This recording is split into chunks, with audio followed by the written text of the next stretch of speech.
Smile 2 की story 2022 में बनाई गई स्माइल की स्टोरी से ही आगे बढ़ती है और उस मूवी में रोज की सुसाइड को देखने के बाद पुलिस ऑफिसर जोएल भी स्माइल एंटिटी कर्स का शिकार हो जाता है और इसमें फंसने के बाद अब जोएल इस कर्स को आगे पास करना चाहता है, जिसके लिए वो दो क्रिमिनल्स को जाकर कॉन्फ्रंट करता है। जोएल ये चाहता है कि उन दोनों में से किसी एक क्रिमिनल को मार दे और दूसरा क्रिमिनल उसकी मौत का विटनेस बन जाए। इस तरह से जोएल इस कर्ज से फ्री हो जाएगा और ये कर्ज उस विटनेस के पास चला जाएगा। जोएल ऐसा ही करना चाहता है और वो दो क्रिमिनल्स के पास जाता है, बट उसकी एक गलती से दोनों ही क्रिमिनल्स मर जाते हैं और अब उसका कोई विटनेस नहीं रहता, जिसे देखकर जोएल बहुत ज़्यादा शॉक में रह जाता है। लेकिन थोड़ी ही देर में पता लगता है कि वहाँ पर लेविस नामी एक बंदा छुपा हुआ था जो एक ड्रग डीलर था और उसने ये सारा कुछ विटनेस कर लिया है।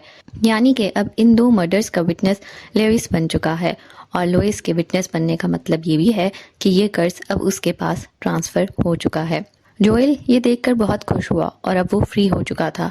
वो जैसे ही वहां से बाहर जाता है उसको एक बहुत बड़ा ट्रक हिट करता है और उसकी जान भी वहीं पर चली जाती है। स्माइल 2 की स्टोरी अब यहाँ से स्टार्ट की जाती है और इसमें स्काई राइली नाम की एक Grammy award winner pop star को दिखाया जाता है। वो ही इस पूरी स्टोरी की लीड कैरेक्टर हैं और किस तरह से वो इस स्टोरी को लेकर आगे चलती हैं इस पर बात करते हैं। स्काई राइकी की बात करें तो स्काई राइकी एक पॉप स्टार होती हैं और कुछ समय पहले उनका एक कार एक्सीडेंट होता है। बहुत वाइटल कार एक्सीडेंट होता है जिसमें उनके बॉयफ्रेंड की डेथ हो जाती है और स्काई राइली बच जाती हैं। स्काई राइली का करियर वहाँ से ख़त्म हो जाता है, लेकिन अब काफ़ी समय के बाद उस सब प्रॉब्लम से बाहर निकलने के बाद वो अपने करियर को एक और चांस देने वाली हैं और वो अपने करियर में कम बैक करने वाली हैं। इसी कम बैक की वो प्रिपरेशंस करती दिखाई देती हैं, जिसमें उनकी मदर और उनके मैनेजर को उनके साथ साथ दिखाया जाता है। स्काई की बात करें तो स्काई इससे पहले ड्रग एडिक्ट भी होती हैं और इसी कारण ही ये एक्सीडेंट हुआ होता है।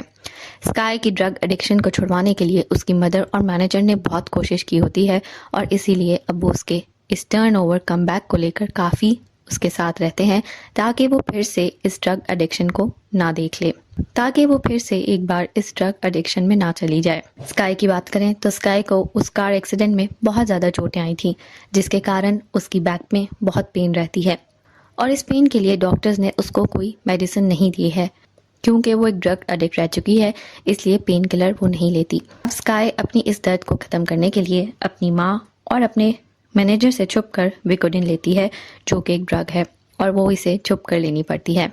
स्काई की बैक में बहुत ज़्यादा पेन होता है और उसे वो ड्रग लाजमी चाहिए होता है। वो अपनी माँ और अपने मैनेजर से छुप कर वो ड्रग लेने लेविस के पास पहुँच जाती है।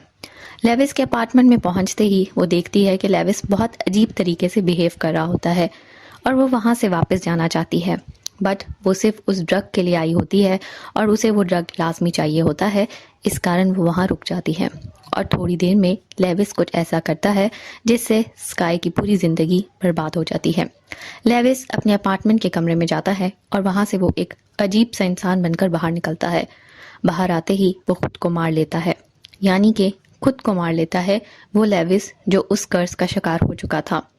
लेविस अपना कर्ज तो ख़त्म कर लेता है और स्काई उसकी विटनेस बन जाती है और अब ये कर्ज स्काई के पास पहुंच जाता है।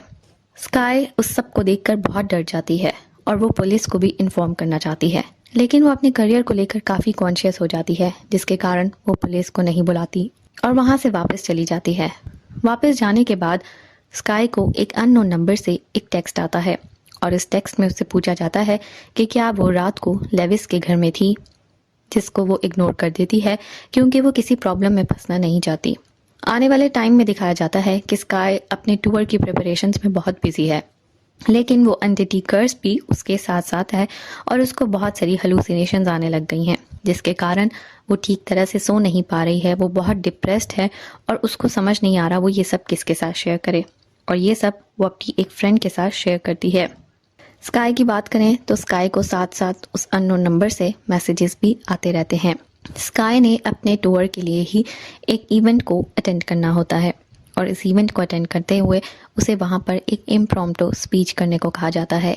स्काई स्टेज पर जाते ही हेलुसिनेशन का शिकार हो जाती हैं और वो बहुत ही एम्बैरेसिंग स्पीच करती हैं, जिसे देखकर उसकी मॉम और मैनेजर भी डर जाते हैं और उस समय स्काई को कुछ समझ नहीं आ रहा होता वो क्या कर रही है, और उसके सारे ऑडियंस, सब फैंस उसकी ये स्पीच सुनकर शॉक रह जाते हैं कि ये स्काई है और ये किस तरह से बोल रही है। उसके बाद जब स्काई उस हेलुसिनेशन से बाहर निकलती है और उसे समझ आता है कि उसने क्या किया, तो वो बहुत डर जाती है और एट लास्ट वो उस अननोन टेक्स्ट मैसेज करने वाले से मिलने का सोचती है। अननोन टेक्स्टर को वो फ़ोन करती है और उससे एक मिलने का प्लान बनाती है। अननोन टेक्स्टर से मिलने पहुंच जाती है स्काई और उस अननोन टेक्स्टर से उसका इंट्रोडक्शन होता है। अननोन टेक्स्टर उसे बताता है कि उसका नाम मॉरिस है और वो एक ER नर्स है, और वो साथ में ये भी बताता है कि उसे इस सब के बारे में इसलिए मालूम है कि उसका भाई भी इसी कर्ज के कारण उसकी डेथ हुई थी और उसका भाई भी इसी तरह की हरकतें करता था, लेकिन उस समय वो अपने भाई की बातों पर यकीन नहीं करता था और अब उसे समझ आ गई है कि ये कर्ज क्या है और उसने इससे निकलने का रास्ता भी निकाल लिया है। मॉरिस स्काई को उससे निकलने का पूरा रास्ता समझाता है और वो उसको बताता है कि ये एंटिटी स्माइल जान लेकर ही जान छोड़ेगा और जब तक तुम अपनी जान नहीं लोगी ये कर्ज तुमसे ख़त्म नहीं होगा, इसलिए हमें तुम्हारी जान लेनी पड़ेगी, लेकिन वो रियल में तुम्हारी जान नहीं ली जाएगी। तुम्हारे दिल को रोकना पड़ेगा कुछ समय के लिए ताकि एंटिटी कर्ज को लगे कि तुम मर चुकी हो और बाद में तुम्हें फिर से जिंदा कर दिया जाएगा। स्काई उसकी बात सुनकर बहुत बुरी तरह रिएक्ट करती है और वो उसकी बात पर नहीं मानती। वो कहती है कि उसने ऐसा कुछ नहीं करना और मॉरिस को वहाँ से बातें सुनाकर वो वहाँ से निकल जाती है। उसके बाद दिखाया जाता है कि एंटिटी स्माइल स्काई पर अटैक कर देता है और स्काई की तबीयत बहुत ख़राब हो जाती है। उसको जब होश आती है तो वो एक वेलनेस सेंटर में होती है और उसी वेलनेस सेंटर में उसकी माँ सामने आती है और थोड़ी ही देर में उसकी माँ की मरी हुई लाश नज़र आती है। और जब स्काई को एकदम से अपने होश वापस आता है तो वो देखती है और वो ये जान जाती है कि उसी ने अपनी माँ की जान ली है, लेकिन उससे ये सब कुछ उसी हेलुसिनेशन के थ्रू करवाया गया होता है और एंटिटी ने ही उससे उसकी माँ की जान भी ली होती है। स्काई इस सब को लेकर बहुत डर जाती है और वो वहाँ के सिक्योरिटी गार्ड से गन लेकर वहाँ से भाग जाती है। उस वेलनेस सेंटर के भागने के बाद उसे वहाँ पर उसकी फ्रेंड मिलती है, उसी फ्रेंड से जिससे वो पहले ये सब कुछ डिस्कस कर चुकी होती है, और उसी फ्रेंड के साथ वो गाड़ी में बैठकर मॉरिस से मिलने चली जाती है। अभी वो गाड़ी में अपनी फ्रेंड के साथ होती है कि उसके नंबर पर रियल फ्रेंड का फ़ोन आता है और जब वो ये फ़ोन सुनती है तो वो और भी डर जाती है और उससे गाड़ी चलाना भी मुश्किल हो जाता है। बट किसी तरह से वो मॉरिस से मिलने एक अबैंडन पिज़्ज़ा हट में पहुंच जाती है और वहाँ पर मॉरिस से मिलती है और उसको बताती है कि वो मॉरिस की तमाम बातें मानने को तैयार है और मॉरिस जो कहेगा वो करने को तैयार है। मॉरिस उसकी ये बात सुनकर उसे बताता है कि उन्हें वॉक इन फ्रीज़र यूज़ करना पड़ेगा ताकि उसके ब्रेन को ज़्यादा नुकसान ना पहुँचे और उसका ब्रेन डैमेज ना हो और बाद में जब स्काई को ज़िंदा किया जाए तो वो ठीक रहे। मॉरिस स्काई को फ्रीज़र में बंद कर देता है और वहाँ से चला जाता है। जैसे ही मॉरिस वहाँ से जाता है उसी समय वहाँ पर एंटिटी स्माइल आ जाता है और वो स्काई को मारने की कोशिश करता है। मॉरिस ने स्काई को एक इंजेक्शन दिया होता है इसी समय के लिए लगाने के लिए। स्काई वो इंजेक्शन लगा लेती है और इंजेक्शन सिरिंज से लगाते ही एंटिटी उसका मजाक उड़ाना शुरू कर देता है। एंटिटी उस पर हंसता है और उसे कहता है कि तुम अभी भी हेलुसिनेशन में हो, तुम रियल स्काई नहीं हो, जिस पर स्काई को कुछ समझ नहीं आती और एंटिटी उसको लॉक करके वहाँ पर चला जाता है। जैसे ही एंटिटी वहाँ से उसको लॉक कर देता है वो गिर जाती है और फिर दिखाया जाता है कि स्काई इस समय स्टेज पर है। ये वही स्टेज है जहाँ पर उसका ये टूर होना था और टूर का स्टार्टिंग इसी काम से होना था। वो स्टेज पर होती है जहाँ लाखों लोग उसके सामने बैठे होते हैं उसको देखने के लिए और सब उसको देखकर बहुत खुश होते हैं। एंटिटी वहाँ पर आ जाती है। वो उसकी टूर की ओपनिंग नाइट होती है और उसको सामने अपनी माँ और अपना मैनेजर भी बैठे हुए दिखाई देते हैं, लेकिन स्काई के सामने एक और स्काई आ जाती है जो लोगों को तो नज़र नहीं आती बट स्काई को नज़र आती है और फिर देखते ही देखते स्काई की बॉडी पर जो स्कार्स हैं उसमें से एंटिटी बाहर आ जाता है।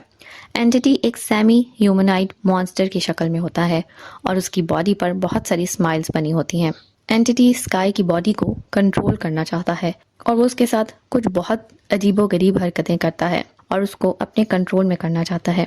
उसके बाद स्काई गिर जाती है, लेकिन गिरने के बाद वो एक बार फिर से उठती है और अब जब वो उठती है और वो टर्न करती है तो वो बहुत ही अजीब वे में हंस रही होती है, जो लोगों को भी समझ नहीं आता कि स्काई को क्या हो गया है। और फिर थोड़ी ही देर बाद कैमरा ऑडियंस पर चला जाता है। और ऑडियंस का रिएक्शन दिया जाता है। स्काई अपने आप को मारना शुरू कर देती है और वो अपने हाथ में पकड़े हुए माइक्रोफोन को ही उससे ही खुद को मारना शुरू कर देती है और एट लास्ट वो उस माइक्रोफोन को अपनी सॉकेट में डाल देती है और वो नीचे गिर जाती है। उसी समय कैमरा वापस स्काई पर आता है और स्काई को नीचे गिरा हुआ दिखाया जाता है, जिसमें स्काई ने अपनी आई सॉकेट में वो माइक्रोफोन डाला होता है और स्काई वहीं मर जाती है। एज ये स्माइल एंटिटी का कर्स होता है और ये कर्स हजारों सालों से चला आ रहा है और यूं ही चल रहा है। मरने वाला मर जाता है और जो इसका विटनेस होता है, स्माइल एंटिटी, उसमें चला जाता है। ये कर्स उसको मिल जाता है। लेकिन स्काई की मौत तो इतने हजारों लोगों के सामने हुई थी और अगर ये सारा कर्स सब हजारों लोगों पर पहुंच गया और सब पर ये कर्स चढ़ गया तो इसका मतलब है कि दुनिया तो बहुत जल्दी ख़त्म हो जाएगी और लोग, इंसान एक दूसरे को मार देंगे। यहीं पर स्टोरी ख़त्म हो जाती है।